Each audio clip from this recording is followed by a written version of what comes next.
warahmatullahi wabarakatuh. Yo sahabat waras, welcome back with me Mr. Cool. Jadi pada malam hari ini kita sedang berada di Desa Olesari.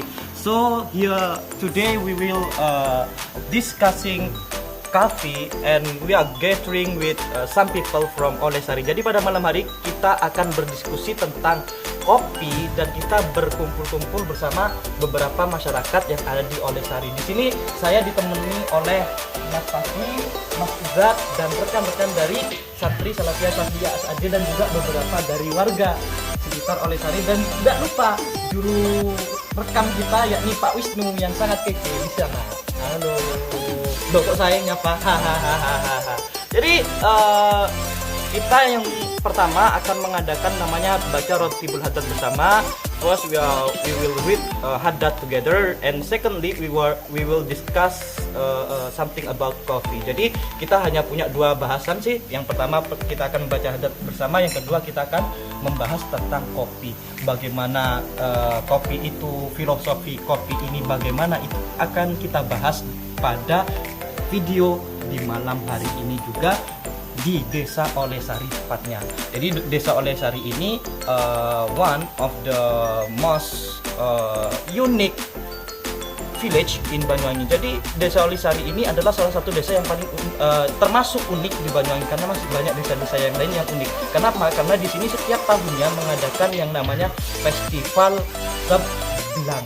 Dewa gitu. Seblang ya Pak, bukan jangan ya, tapi seblang. Seblang itu, what is seblang? Seblang itu kan pengen tahu ya, searching sendirilah di Google. Oke, without ngenteni long time ago, kita langsung saja berbaca Haddad together. Yo.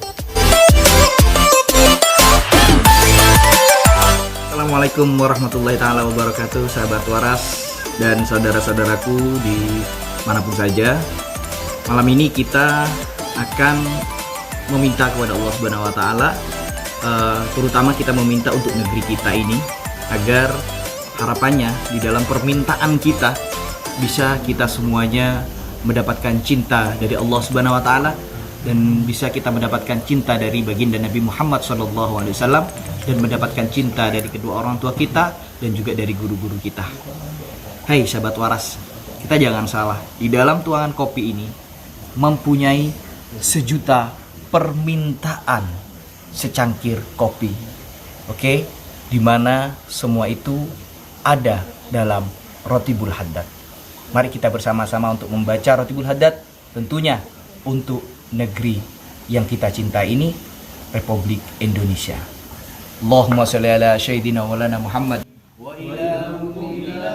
الصراط المستقيم صراط الذين أنعمت عليهم غير المغضوب عليهم ولا الضالين. Waras, akhirnya kita semua sudah membaca Rotibul Haddad bersama. Sekarang saya membuka baju saya, kenapa?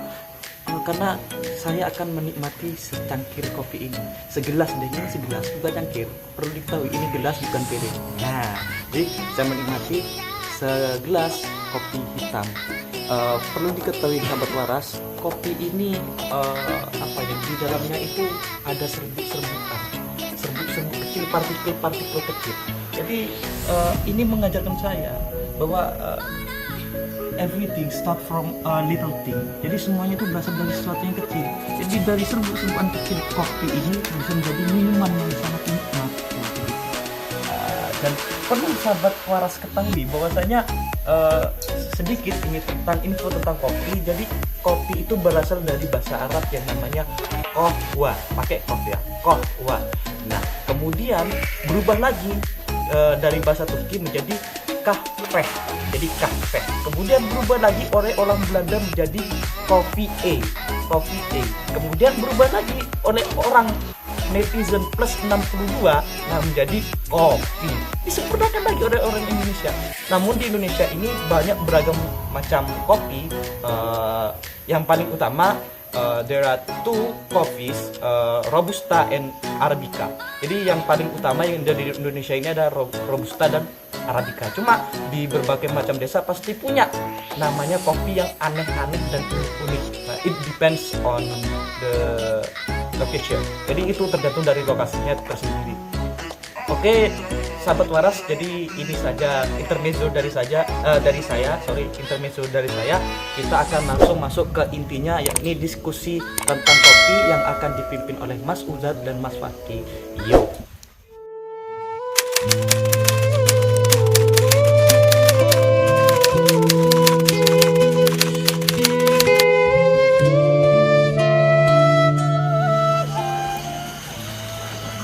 Kopi. Sebenarnya tentang kopi ini saya memiliki beberapa pikiran yang perlu terpecah. Jadi dewasanya saya adalah tercipta dari orang yang tidak merokok. Jadi awalnya saya tidak merokok, lalu awalnya merokok. Nggak ada sebuah teman saya yang mengatakan gak merokok, waduh, ngerokok tapi gak kopi, ya bodoh aja kayak hijau. Jadi saya menganalisa bahwasannya tidak merokok dan tidak ngopi itu bencong. Dan dahulu dari diri saya, dengan kopi itu kita bisa mendapatkan cinta.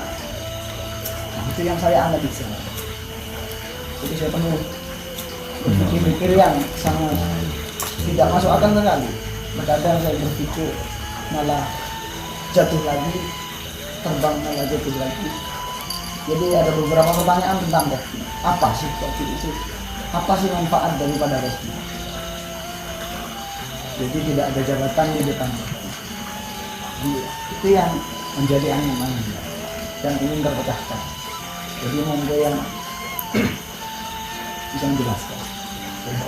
Karena saya masih kebingungan dengan apa itu kopi. Karena jujur saya bukan penikmat kopi.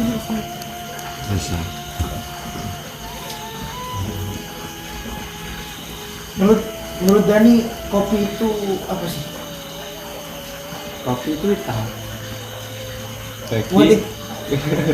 Kopi itu hitam berarti yang kopinya hitam. Iya. Menurut masih gua kopi itu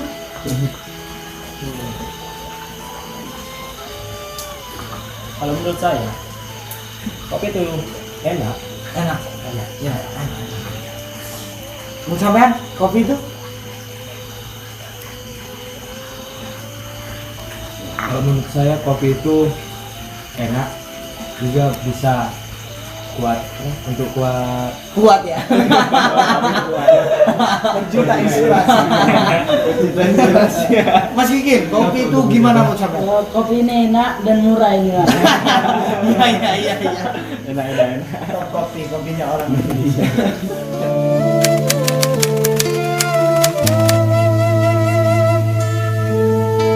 Tapi sebenarnya gini, yang perlu kalian tahu, sebenarnya kopi itu bukan hanya sekedar enak atau hitam, bukan ada yang putih atau murah. Tapi kopi menurut pandangan saya, dan ini penting saya utarakan, bukan untuk promosi kopi, bukan. Tapi di balik kopi itu sebenarnya ada syariat Tuhan. Ada syariat Tuhan. Syariat Tuhan itu yang biasa kita kenal dengan istilah fikih. Nah, dalam fikih misalnya kan ada fikih ibadah ya. Kemudian yang kedua ada namanya fikih muamalah. Jadi kok bisa ada fikih ibadah dan fikih muamalah dalam kopi? Begini, kopi itu kalau dikaji banyak sudut pandangnya. Kalau dari kajian fikih, kopi itu adalah sesuatu atau minuman yang halal, ya kan? Halal itu pasti suci. Halal itu pasti suci. Nah, ini sudah masuk dalam fikih ibadah. Halal itu pasti suci. Suci itu adalah sebuah syarat, ya kan? Bahkan sebuah syarat dalam mayoritas ibadah. Seperti misalnya sholat, haji, tidak dalam zakat, tidak dalam puasa. Mengapa dalam zakat dan dalam puasa itu tidak disyaratkan suci? Karena at-thaharah itu sebenarnya ada dua.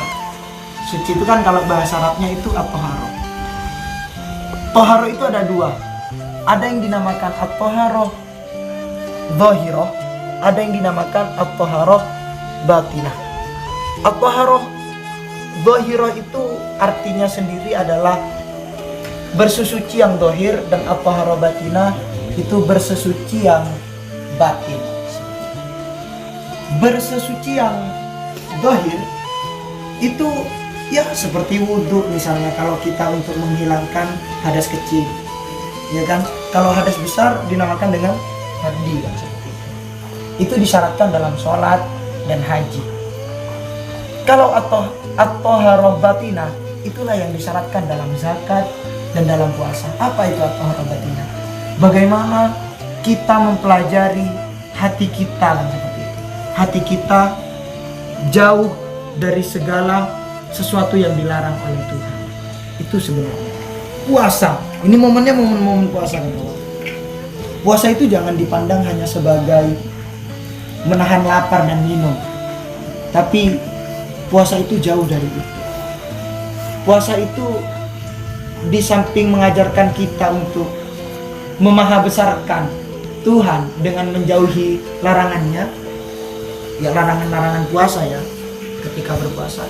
Puasa itu juga mengajarkan kita untuk bagaimana tidak mengkerdilkan manusia. Itu paling penting. Nah, inilah yang saya maksud dengan fikih muamalah. Allah berfirman, ta'awanu 'alal birri wat taqwa. Saling tolong menolonglah kalian dalam kebaikan. Kebaikan. Nah, kalau kita buka lagi kitab-kitab karya-karya ulama, kitab Turas, muamalah itu ada prinsip. Prinsipnya fikih muamalah itu pertama adamul riba, adamul ghashi, adamul khianah. Apa itu adamul riba? Tidak ada riba. Dalam bertransaksi misalnya, kita tidak ada riba. Tidak ada ketimpangan, bahasanya itu. Tidak ada ketimpangan di antara orang yang berakal. Yang kedua, adamul ghashi. Adamul ghashi itu tidak ada penipuan. Tentu manusia yang paling tidak bijak adalah manusia yang menipu kawannya, ya kan? Kemudian adamul khianat. Adamul khianat itu tidak berkhianat. Ketika sudah ikrar, saya membeli barang ini dan kamu menjualnya, maka di sana sebenarnya ada sebuah janji, ya kan, antara pembeli dan penjual.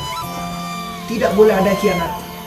Barangnya harus benar-benar barang yang original, bukan barang-barang yang campuran. Itu penting, itu penting. Jadi kalau misalnya kita jadi pengusaha, itu tidaknya dari sebagian prinsip muamalah itu harus dimengerti. Adamul riba, adamul ghashi, adamul khianah. Nah, begitu pula ketika muamalahnya itu dalam bentuk pernikahan. Dalam bentuk pernikahan, atau kalau dalam fikih itu kita kenal dengan fiqhul munakahah. Saya teringat dengan firman Tuhan yang berbunyi, wa min ayatihi an khalaqalakum min anfusikum azwajan litaskunu ilaiha wa ja'ala bainakum mawaddatan wa rahmah. Seperti itu. Jadi, ini bahas nikah ya. Walaupun saya belum nikah. Prinsip nikah itu adalah litaskunu. Bukan hanya laki-laki yang tenang, bukan hanya suami yang tenang, tapi si istri juga tenang. Tenang dalam artian apa? Dalam artian tenang itu bukan hanya tenang antara suami istri, tapi ingat, pernikahan itu adalah memberikan rasa tenang di antara dua keluarga. Ingat itu. Bukan antara suami istri saja, tapi dua keluarga yang melakukan apa bahasanya kalau dalam IPA itu simbiosis mutualisme. Dan itu bisa dicapai dengan mawaddah warahmah. Apa itu cinta dan kasih sayang? Mungkin kalau bahasa cinta, karena saya masih belum berkeluarga ya, nanti akan dibahas cinta. Nah, itulah kopi. Kopi itu mengajarkan itu, berawal dari suci, kemudian mengajarkan keseimbangan, yakni keseimbangan antara dunia dan akhirat. Keseimbangan bagaimana kita itu tidak hanya diajarkan untuk menjadi pribadi yang soleh secara individual, tapi kita juga diajarkan menjadi pribadi yang soleh sosial. Dengan kopi kita selalu bersosial, gitu kan? Dengan kopi kita juga bisa berinteraksi dengan manusia yang lain. Bagaimana kita mendengar derita orang lain, gitu kan? Atau bahasa anak-anak sekarang curhat seperti itu. Curhat. Nah, gitu. Intinya Islam bukan hanya mengajarkan seorang itu untuk membesarkan Tuhannya, tapi juga memperhatikan sosok kemanusiaan. Itu menurut saya kopi seperti itu. Jadi selama ini pertanyaan yang sudah terungkap, yang sudah terjawab, bahwasanya saya pernah membaca di sebuah kitab air yang bercampur. Air yang bercampur adalah air yang tidak bersih. Jadi muholit. Jadi air yang ditambah dengan serbuk-serbuk seperti ini yang menjadi kopi, yang kita minum dengan nikmatnya, berarti itu suci. Jadi alhamdulillah terjawab semua pertanyaan tadi. Jadi sebenarnya masih banyak pertanyaan. Yang kita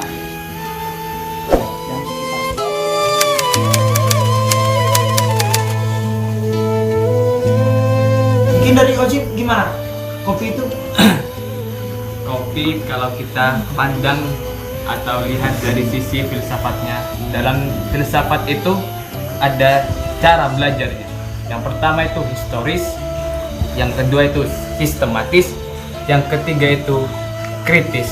Saya mengambil yang sistematis itu terbagi menjadi 3. Yang pertama ontologis, epistemologis atau epistemologi. Yang ketiga itu aksiologi. Aksiologi ini terbagi menjadi 2. Ada estetika dan etika. Dalam kopi ini itu estetikanya itu gimana? Atau nilai keindahan. Kopi ini berawal dari sebiji kopi.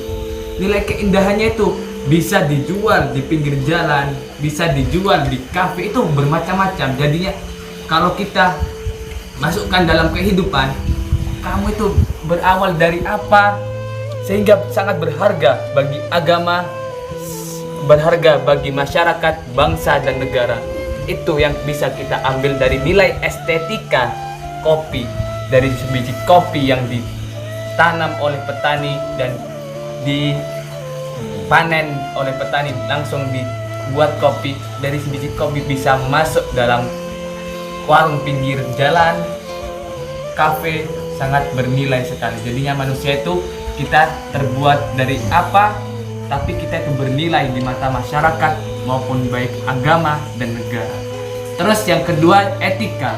Terkadang kita lagi berkumpul gini, etikanya saat ngopi gini, orang melihat dengan pandang, oh itu orang yang tidak mempunyai akhlak. Sebenarnya mempunyai akhlak, itu akhlak yang baik, karena dia tuh mengimplementasikan dirinya itu. Iya, implementasikan ke dia. Itu. Dia itu sangat bergembira. Alhamdulillah. Dia itu bisa ngopi. Atau dia itu mewujudkan rasa syukur kepada Allah, kepada Tuhan yang Maha menciptakan itu. Dia itu dengan minum kopi sangat bahagia, bertawa, senang bareng teman-teman. Ya kan? Itu yang bisa saya dalam pandangan filsafat di situ yang saya sudah pelajari. Ternyata kopi ini mempunyai nilai yang tersendiri dan etikanya itu sangat baik. Kalau orang melihat kakinya kok gitu dalam gini, itu biasa. Orang lihat itu nggak tahu yang kita alami itu bagaimana. Nah, saya ini mengungkapkan yang sebenarnya. Gitu Mas Eko. berarti kopi itu adalah berjuta inspirasi ya. Iya. Berarti ada etika dan juga estetika di dalam.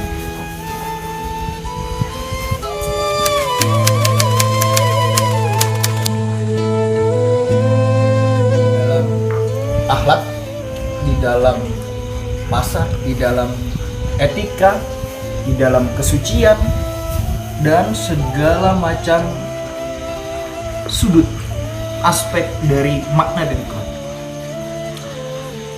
Kopi itu mempunyai makna yang di dalam tersebut. Ada yang tersimpan di dalam kopi yang terkadang kita lupakan, yakni adalah cinta. Kopi itu adalah cinta. Kopi itu adalah kesucian. Kopi itu adalah manusia. Kopi itu adalah komunikasi.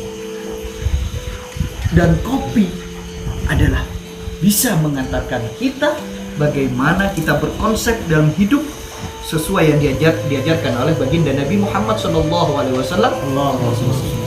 Seharusnya bagaimana kita menjadi manusia yang bisa menghargai manusia, yang bisa mencintai manusia, sehingga bisa sampai mencintai kepada Allah Subhanahu wa Ta'ala, yakni Tuhan yang Maha Esa. Kopi menurut saya adalah cinta. Kopi menurut saya adalah kesucian. Terkadang kita melupakan dalam aspek kopi tersebut. Ya, terkadang di kopi kita sendiri, di dalam kopi kita sendiri, kopi ini tidak akan terjadi kopi yang bercinta. Kopi ini tidak akan menjadi cinta jika kita tidak mengawali dengan Bismillah.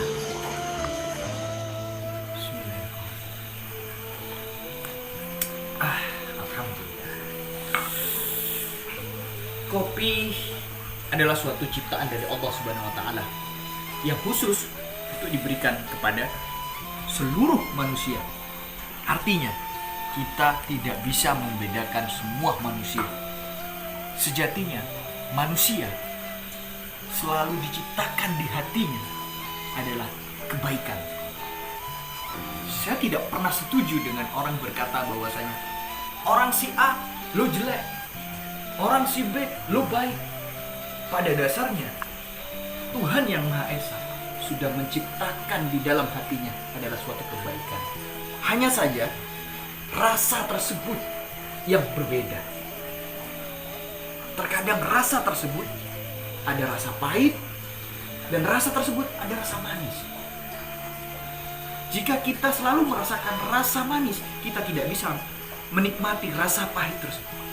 Sama di dalam kopi. Ada kalanya orang yang menyukai kopi pahit dan ada kalanya orang yang menyukai kopi manis. Jadi kopi pahit itu adalah filosofi, adalah tentang kehidupan, bagaimana kita ini menikmati rasa pahit ini, dan kopi manis bagaimana kita menikmati rasa manis ini yang sudah diciptakan oleh Allah. Sebab jangan lupa, Allah tidak pernah menciptakan sisi satu, tidak akan pernah. Allah selalu menciptakan semua sisi. Orang kadang lupa, dikit-dikit, aduh, saya punya masalah. Ya Allah, kenapa masalah ini seperti ini? Allah sudah menciptakan dua-duanya. Allah sudah menciptakan rasa kecewa, sudah Allah menciptakan rasa bahagia. Di situ Allah menciptakan. Terkadang kita untuk menjalani itu, kita tidak memahami tentang kekecewaan tersebut. Selalu kita ambil yang rasa bahagia. Ini bahagia, ini bahagia, ini bahagia. Emang hidup ini yang nyiptain kita? Enggak. Allah Subhanahu wa Ta'ala yang menciptakan. Dalam cinta, berkomunikasi di dalam kopi ini bisa dapat membuat kita berkomunikasi dengan Allah Subhanahu wa Ta'ala tentang bagaimana caranya kita menikmati rasa kopi ini. Jika kita itu merasakan kopi ini hanya sekedar kita minum, maka kita hanya sekedar berkomunikasi saja. Tapi jika kita ini mengawali dengan Bismillah dan mengakhiri minum kopi dengan Alhamdulillah, maka berkah yang kita dapat, yakni kita berkomunikasi, kita menikmati secara hakikatnya, menikmati ciptaan dari Allah Subhanahu wa Ta'ala. Dari situlah kita bisa memahami cinta yang sesungguhnya. Kalau kita berbicara tentang cinta dan cinta, jangan salah. Orang kadang, ayo kita jihad, ya kan? Oke, jihad begini, kita perang gini. Orang banyak yang selalu aja berpikirnya kalau nggak jihad, kalau nggak yang beramal soleh, nggak beramal ke masjid, itu bukan amal jariah. Kalau nggak jihad, itu tidak akan masuk surga. Emang surga punya nenek moyang lo? Enggak. Makanya kita jangan belajar jadi panitia. Manusia terkadang hanya berpikir menjadi panitia, bukan menjadi perannya. Itu yang berbeda. Malaikat saja yang selalu mencatat kita itu mengajukan proposal aja dulu sama Allah. Keputusan ada di tangan Allah Subhanahu wa taala. Jangan salah kawan. Kita kalau mempelajari manusia, kita harus pelajari dulu kopinya. Jangan-jangan orang yang selalu mengatakan lu jelek, lu gak berjihad, ini bid'ah, ini bid'ah. Nah, jangan-jangan dia belum pernah ngopi dan sampai mana kejauhan kopinya. Itu loh, bahwasanya kopi aja bisa membuat kita menjadi wali. Gimana mau minum kopi orang kopi bid'ah? Nah, itu dia masalahnya. Kenapa saya bilang kopi bisa membuat kita wali? Bisa saja kawan. Karena kopi ini kalau kita untuk media kita berzikir kepada Allah Subhanahu wa taala, seperti para ulama-ulama terdahulu, jadilah kita menjadi insya Allah menjadi kekasihnya Allah. Tapi lah saya gitu tukang gaplek ya iso ngopi nak ngopi gitu. Jadi tergantung dari kita mau di mana, mau kemana kan rasa kopi ini, dan mau bagaimana kita cara menikmati kopi tersebut. Oke? Jadi jangan pernah kita salah memahami. Oke? Kopi saja bisa membuat kita menjadi amal jariah kepada Allah Subhanahu wa taala. Dalam satu sisi ini apa? Komunikasi dalam kopi kita menciptakan harmonis sesama manusia yang diajarkan oleh baginda Nabi Muhammad SAW.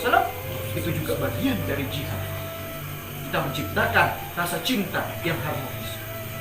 Bukan tentang kita bagaimana kita selalu merasa kita manusia, tapi bagaimana kita sebagai manusia.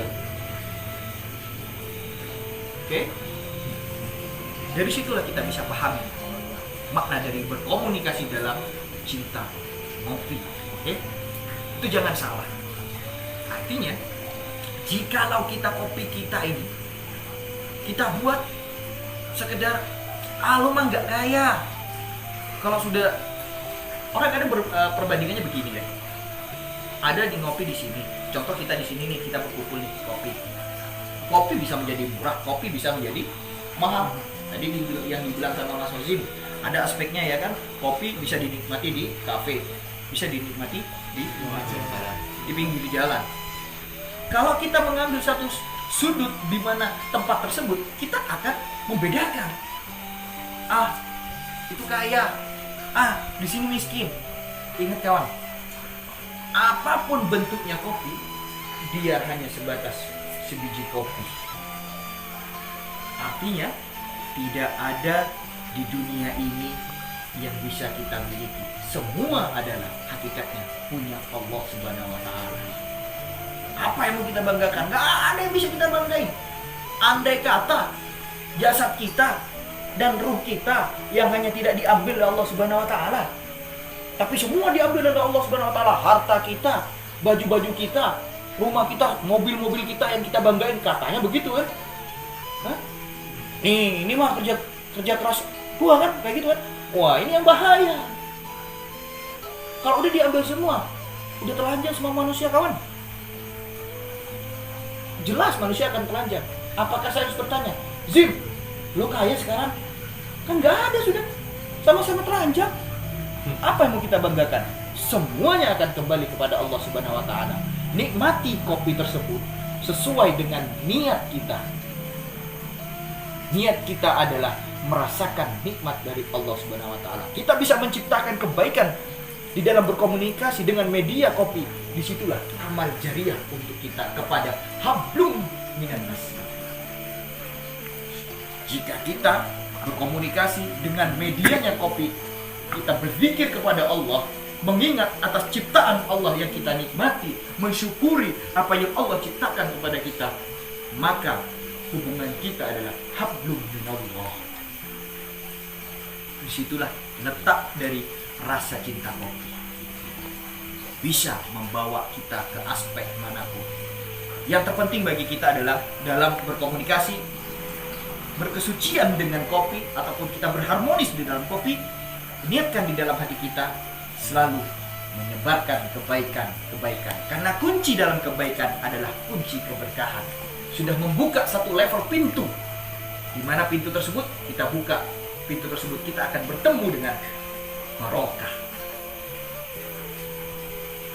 Jadi kita harus pahami bagaimana cara kita menikmati kopi dan menghargai kopi tersebut. Kenapa saya selalu bilang kepada teman-teman, tidak ada jabatan di depan kopi. Mau dia presiden kek, mau sekalipun dia ulama, mau sekalipun dia orang biasa pun saja, tetap secara hakikatnya dia menikmati kopi yang sama, menikmati kopi ciptaan Allah Subhanahu wa Ta'ala.